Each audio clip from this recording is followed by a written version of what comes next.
La historia de Francisco Espiera, el pecado imperdonable. Hoy vamos a hablar de Francisco Espiera, y su notable caso de remordimiento y desesperación fue referido por muchos autores del siglo XVI. Esta es la historia escrita por Pedro Pablo Bergerio. Mejor les hubiera sido no haber conocido el camino de la justicia, que después de haberlo conocido, tornarse atrás del santo mandamiento que les fue dado. Segunda de San Pedro 2:21. Hace unos 6 o 7 años, un ciudadano de una tierra cercana a Padua y la amada Citadella, cuyo nombre es Francisco Espiera, y que era un principal abogado de ese lugar, empezó a leer con diligencia muchos libros, viejos y nuevos, de teología, y tenía gran gozo en esas lecciones y doctrinas, y enseñaba muchas cosas a su esposa y a los 11 hijos que tenía, lo mismo que a los parientes y amigos, y a todos los que querían escucharlo, mostrando en esto mucho fervor. Fue acusado en Venecia de haber dicho palabras contra la doctrina y autoridad de la Iglesia romana, y fueron oídos algunos testimonios en su contra, y pronto fue citado ante el legado de la casa. Este pobre Francisco dice que al ser citado le vinieron algunos pensamientos a la mente y que sentía un espíritu que le decía al corazón: si te preguntan algo, di abiertamente aquello que te parece ser la verdad. No tengas ningún temor y deja que Dios te defienda contra toda potestad. Guárdate de no responder contra la conciencia y no negar la verdad que has conocido, por querer conservar tu esposa e hijos, bienes y vida, porque Dios te castigará. Movido por esta inspiración, a veces pensó expresar abiertamente sus opiniones y no ocultar nada, y a veces pensaba no exponerse a este peligro, sino irse lejos del país, dejando la patria, bienes e hijos.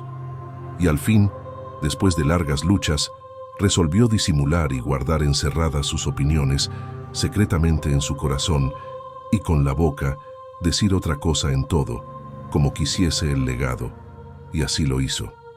Fue voluntariamente y habló de este modo: no mire vuestra señoría en que alguna vez yo haya razonado o enseñado algo contra lo que sostiene vuestra santa Iglesia romana. Reconozco haber hecho mal y no volveré a hacerlo jamás. Y prometo y me obligo a sostener como verdades y católicas todas las opiniones que vuestra señoría me diga debo tener y de tener por falsas y heréticas, esas que desde hace algunos años yo había empezado a creer fuesen buenas y católicas.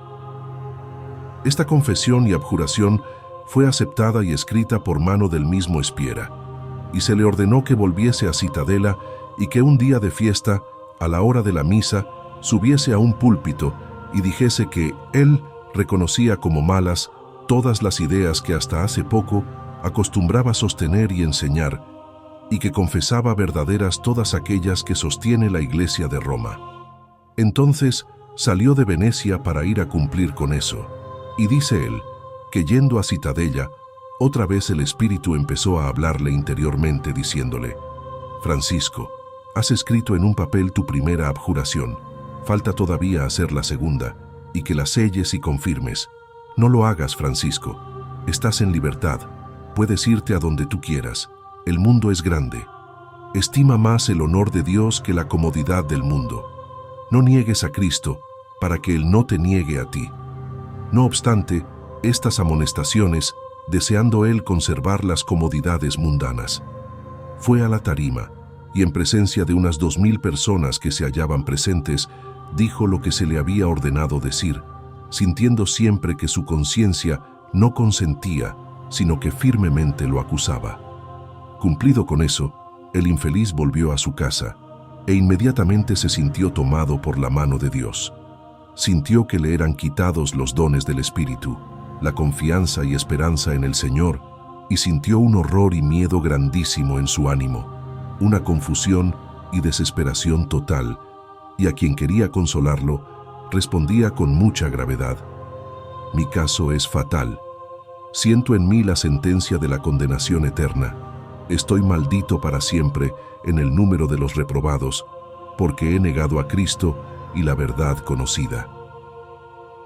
Esto ha ocurrido hace ya 6 meses y el desdichado ha ido empeorando cada vez más a tal punto que los hijos lo llevaron a Padua, cerca de la iglesia de San Antonio del Fuego y de San Leonardo, a la casa de Jacobo Nardino, y lo pusieron en manos de médicos para ver si pudiesen hallar remedio a ese mal. Pero nada se ha conseguido. Lo han visto Frisimilega, Grasais y Achete y no han podido socorrerlo. Entonces, los pobres hijos lo pusieron sobre una carreta y lo llevaron a Citadela. Yo lo vi varias veces. Es hombre de cerca de 50 años, de buen aspecto, habla muy sensatamente y muestra ser docto y bien ejercitado en las escrituras, y por lo que entiendo, se halla en buena posición. Hace más de un mes que no come y dice que no puede ponerse cosa alguna en la boca. Se han hecho muchos experimentos para hacerlo comer, pero no se ha conseguido nada.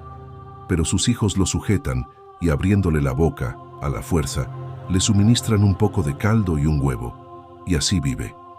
Tiene una complexión tan fuerte y robusta que, sostenido de este modo, creo que podrá aún vivir algún tiempo.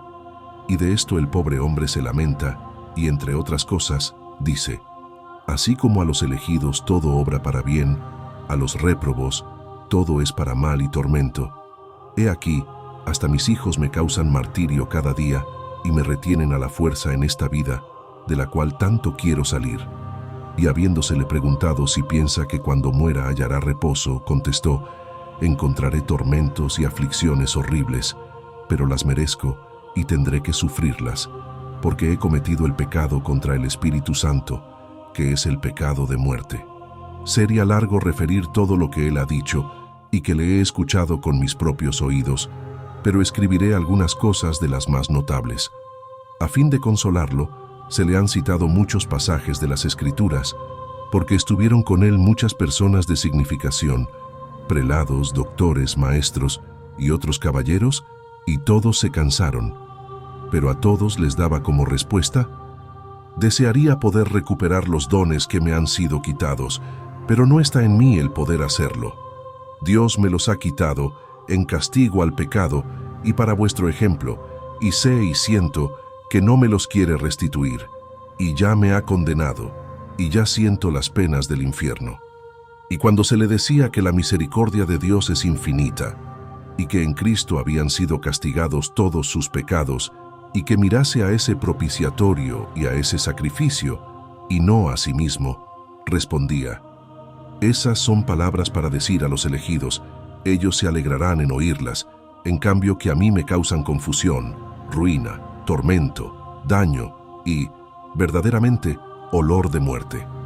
Y añadía: a mí todas las cosas, todas las que hay en el mundo, son molestas y contrarias. No hay más ninguna en mi favor.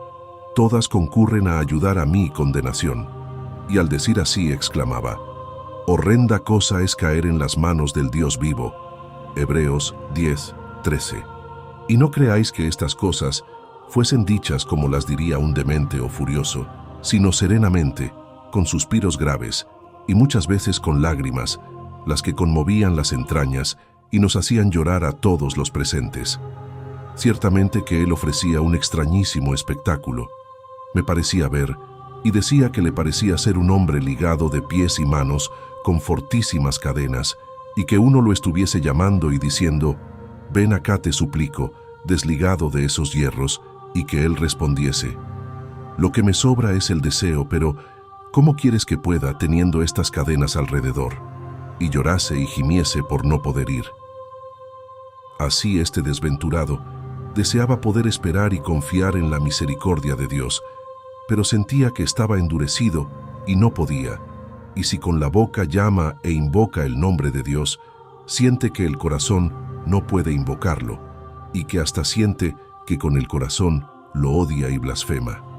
Y al obispo Bergerio, que solía visitarlo más a menudo que otros, un día que con mucha instancia, eficacia y dulzura le rogaba que se consolase y esperase en la clemencia de Dios, le dijo: me parece que usted piensa que yo encuentro placer en permanecer en esta dureza y que sea una obstinación voluntaria de mi parte, y yo puedo decirle que es tanto el deseo que tengo de que Dios me enternezca un poco el corazón y me haga sentir el perdón, que por una migaja de esta consolación estaría dispuesto a sufrir después 10.000 años en el infierno, porque estos 10.000 años tendrían fin alguna vez, pero no tendrán fin jamás los tormentos que me esperan al morir desesperado, como estoy cierto que tengo que morir por el pecado de mi negación. Y añadió: mi caso es horrendo y nunca hubo otro tal, y amonestaba a todos los que le rodeaban, que eran a veces 25 o 30, a que tuviesen bien presente y aprendiesen de cuánta gravedad es negar la verdad conocida. Nadie en el mundo sabía mejor alegar en su contra. En primer lugar, aquel pasaje de Mateo 10:33, y cualquiera que me negare delante de los hombres, le negaré yo también delante de mi Padre, que está en los cielos. Y aquel de Pablo a los Hebreos 6:4-6. Porque es imposible que los que una vez fueron iluminados y gustaron del don celestial y fueron hechos partícipes del Espíritu Santo, y asimismo gustaron la buena palabra de Dios y las virtudes del siglo venidero, y recayeron, sean otra vez renovados para arrepentimiento, crucificando de nuevo para sí mismos al Hijo de Dios y exponiéndole al vituperio. Y aquel de segunda de Pedro 2, porque mejor les hubiera sido no haber conocido el camino de la justicia, que después de haberlo conocido, tornarse atrás del santo mandamiento que les fue dado. En fin, no he conocido a ningún abogado que tuviese tan a mano los textos para la defensa de un reo, como éste tenía los de la Escritura en su contra. Y decía el pobre: este es juicio de Dios, que nosotros mismos conocemos y confesamos que es justísima la sentencia que pronuncia contra nosotros. Lo que mucho me gustó oír de él, con una seriedad maravillosa, fue cuando, dirigiéndose a los presentes, les decía: oh hermanos, no lo hagáis tan dulce, no creáis que ser cristiano sea una cosa ligera, y que consista en ser bautizado y andar despreocupado, y en leer un poco del Evangelio y tener una vida mezclada con un poco de esto y un poco de aquello. Quien quiera ser cristiano, decía, es menester que piense que se trata de una cosa fuerte y sólida, una cosa limpia y recta, simple y abierta. Es menester que acompañe bien la vida y sea honesto y sincero y hombre de bien, en el rostro de Dios y de los hombres. Y aquí alegaba aquello de San Pedro: hermanos, procurad tanto más hacer firme vuestra vocación, y ponderaba esa epístola de Pedro grandemente, y después, suspirando, se acusaba severamente, diciendo que había conocido el Evangelio, llegando a saber bien que Dios da la vida eterna por su Hijo amado, pero que no había vivido de acuerdo a ese conocimiento. No podía yo escribir en 3 semanas todo lo que he oído de los labios de este desdichado, porque fui a verlo unas 20 veces, y siempre habló mucho y, a mi parecer, con gran sentimiento, y puedo deciros en verdad que siempre me ha conmovido y aterrorizado. He oído también que en su presencia se discutieron algunos puntos buenos e importantes, como ser si este hombre haya gustado alguna vez de los dones del Espíritu Santo, y si uno que realmente los haya gustado puede volver atrás y perderlos. Suspiraba y lloraba amargamente, y digo que cualquiera al verlo hubiera quedado maravillado como quedé yo. Y puede verlo quien quiera, pues Citadela no está lejos de aquí. Lo que he escrito es todo verdad. Llamo a Dios por testigo, y ha sido oído y visto de 200 personas instruidas y de bien, las cuales pueden dar crédito de esto y mucho más. Y sé que han sido escritas muchas cartas respecto a este caso, en muchas partes, habiendo escrito uno lo que oyó un día y otro lo que oyó otro día. En fin, que usted no dude de que la cosa sea tal cual la he referido, y que haya mucho más de lo que yo escribí, o si, habiéndome pedido que yo escribiese lo que sé, aún le parezca difícil de creer que sea así, le ruego que se moleste de ir a Citadella, y yendo le hable y se convenza, y en caso de que quiera ir, avíseme que yo le acompañaré con mucho placer. Padua, 7 de diciembre de 1548.